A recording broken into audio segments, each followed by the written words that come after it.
ঘুঘু দেখেছো ফাঁদ দেখনি, টেরটা পাবে আজ এখনই।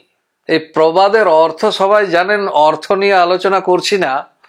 প্রশ্ন হচ্ছে, ঘুঘুর মতো নিরীহ একটি প্রাণীকে ধরার জন্যে তার ফাঁদের কি এমন আলাদা বৈশিষ্ট্য থাকতে পারে যে ফাঁদটি দেখতে হবে। ঘুঘু নিয়ে এর আগে বিশদে একটি ভিডিও বানিয়েছিলাম, তাতে ঘুঘুর প্রসঙ্গে অনেক কিছুই এসেছে, এই ফাঁদের প্রসঙ্গটি আসেনি।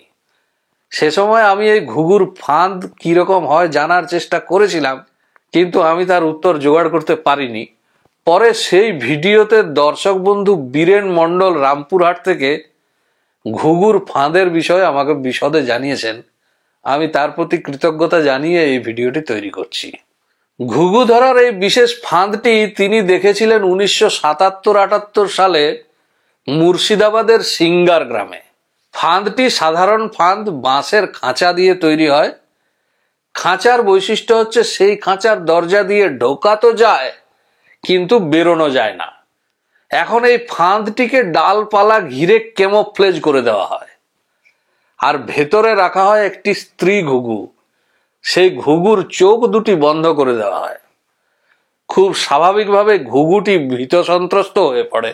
এখন এই স্ত্রী ঘুঘু সমেত খাঁচাটি গাছের একটি উপযুক্ত জায়গায় টাঙিয়ে দেওয়া হয়, যেখানে অনেক ঘুঘুর বিচরণ।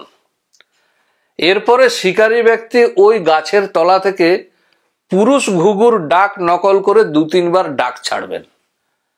এই ডাকটি ওই খাঁচার ভেতরের স্ত্রী ঘুঘুটি শুনতে পেয়ে আশেপাশে ঘুঘু আছে ভেবে তার স্বরে চিৎকার শুরু করে, এবং আশেপাশের পুরুষ ঘুঘুরা স্ত্রী ঘুঘুটিকে বাঁচানোর উদ্দেশ্যে ওইখানে এসে হাজির হয় এবং ওই ফাঁদের দরজা দিয়ে ভেতরে ঢোকে এবং আটকা পড়ে।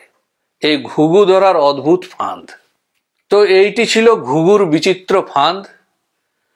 এই ঘটনা 1977-78 সালের আগেই বললাম। সময় অনেক ব্যতীত হয়েছে। আশা করা যায় এই বর্বর প্রথা এতদিনে বন্ধ হয়েছে।